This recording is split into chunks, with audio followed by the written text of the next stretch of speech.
All right, Shabbat Shalom, everybody. I wrote my college thesis, my undergrad thesis on the Unabomber. Remember the Unabomber? Ted Kaczynski.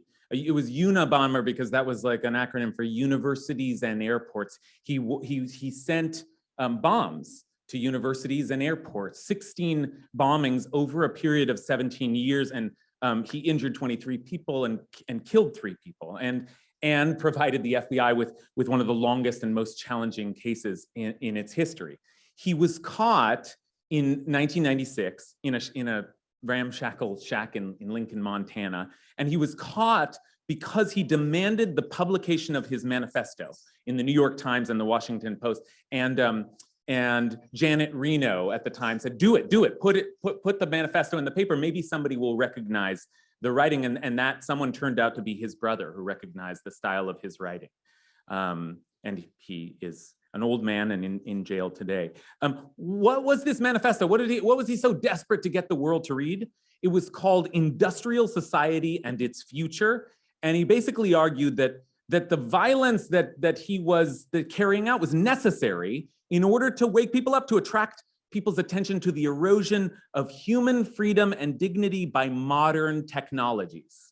This is what he says in the manifesto. The continued development of technology will worsen the situation. It will certainly subject human beings to greater indignities and inflict greater damage on the natural world. It will probably lead to greater social disruption and psychological suffering, and it may lead to increased physical suffering, even in advanced countries. Through our bombings, he said, we hope to promote social instability in industrial society, propagate anti-industrial ideas, and give encouragement to those who hate the industrial system. I pointed out in my thesis that there was something deeply ironic about the fact that this man was using the explosive technologies of the industrial age in order to make his case against the industrial age. But he was an anarchist. He called himself an anarchist. He calls himself an anti-industrialist. But there's another word for Ted Kaczynski's philosophy, which is that he was a Luddite. He was a Luddite, which is that on some basic level, he shares a philosophy with others who are anti-technology, who believe that technological development is ruining human society, and that we ought to try to get back to some more primitive, ideal state of being closer to nature. Now, that is a philosophy which most do not carry to such an extreme, but which is shared by many people and sometimes by spiritual traditions. Get back to nature and a suspicion of technology. Judaism is not anti-technology. Judaism, I don't think, has ever been anti-technology in a defined way. I have a Hasidic family member who told me a story that so he was talking to a business partner and someone said, I can never, you Hasidim, I can never tell the difference between you and the Amish. Both got the long beards and the old style clothes. And he said, oh, look for the cell phone. Look for the cell phone. You'll always see the Hasidim wear a cell phone right on their belt, right? So yes, there's reasons for the beard and the clothes, but even Hasidim, even the most sort of throwback traditional Jews are not afraid of technology. We're not afraid of technology in this tradition, but we have ways of containing it. We have ways of containing it, and the primary way that we contain technology in this tradition is with this today, Shabbat. And this week's Parsha, Vayakel, is the place where we begin to define that technological containment. And Leah spoke about this earlier. The Sabbath has traditionally been observed by not engaging in 39 milachot, 39 prohibited labors. And we learn about those 39 prohibited labors from the building of the Mishkan, of the tabernacle. And that's because, as Leah also said, this Parsha opens with Shabbat. Moses gathers the people together, Vayakel, and then immediately Moses tells them about Shabbat. 6 days you shall work and do all your labor, and on the 7th day you shall rest. And then Moses starts talking about the tabernacle. And so our rabbis learned that juxtaposition, Shabbat and then the tabernacle, both of which use the language of work and milacha, that teaches us that whatever work was needed to be done to build the tabernacle, that's the kind of work that we don't do on Shabbat. And it is actually, it's technology language, even in the Torah. The language that we use for the work that is prohibited on Shabbat is melechet machshevet, thoughtful work, brain work, thinking, designing work. In fact, that very language is the language that was adopted by the Academy of Hebrew Language, and they were looking for a word for the computer, machshev, right? So technology, we avoid technology on Shabbat. That is one of the ways that our people has addressed the question of the place of technology in our lives. And it doesn't end there. It's not just that there's a day off, but that day is an exception to the week, and then there are exceptions to that day. There are all kinds of reasons to use technology on Shabbat. The most famous being pikuach nefesh.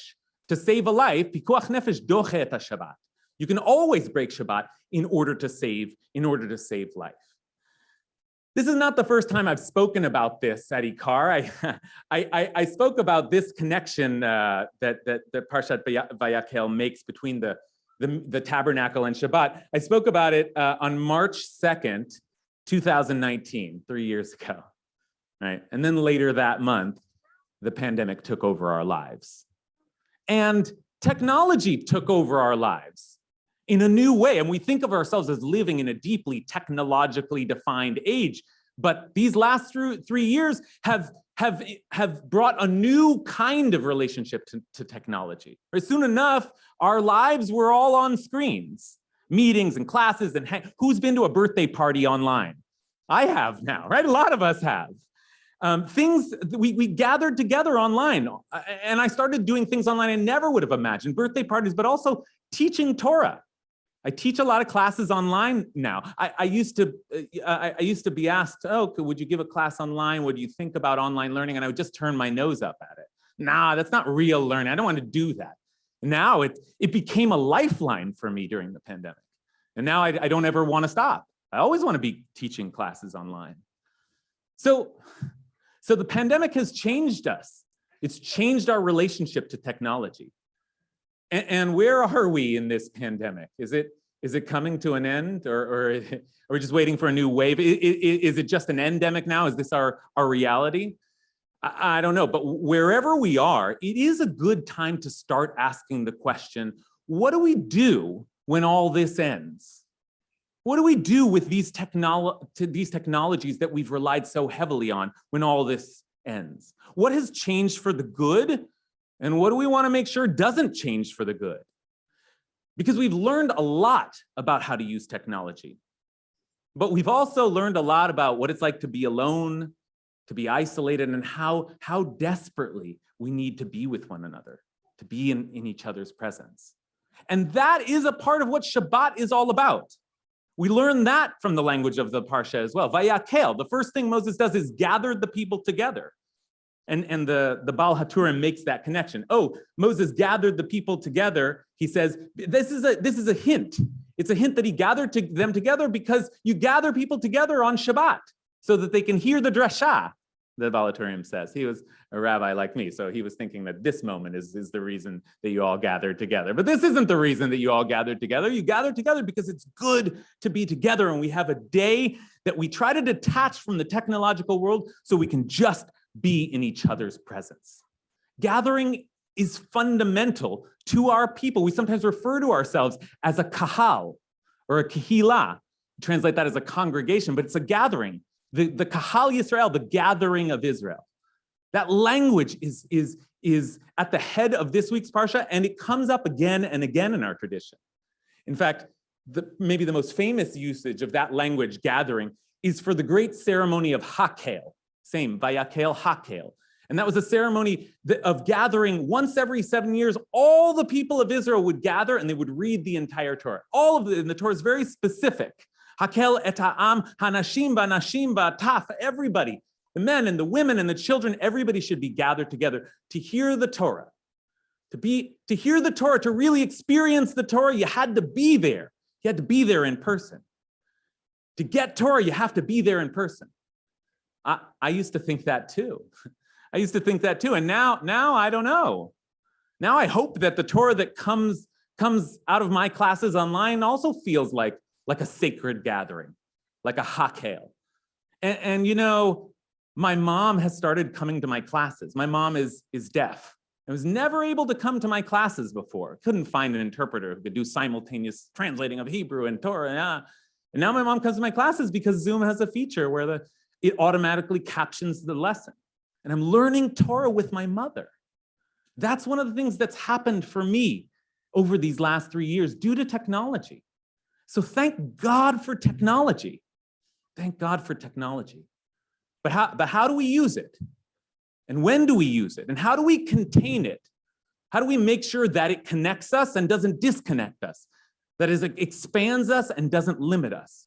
That it doesn't get in the way of this other fundamental value that we have in our tradition, which is just to be together, to gather together, to hold that value of gathering together. That's language you find all over our cultural conversation. There's a book that Jess lent me, The Art of Gathering by Priya Parker, right? There's a project that two Harvard Divinity students started reflecting on the crumbling of many of our faith institutions and what will replace those institutions. And the name of their project was How We Gather. How do we gather? How do we gather? And does technology help us gather, or does it obstruct our gathering?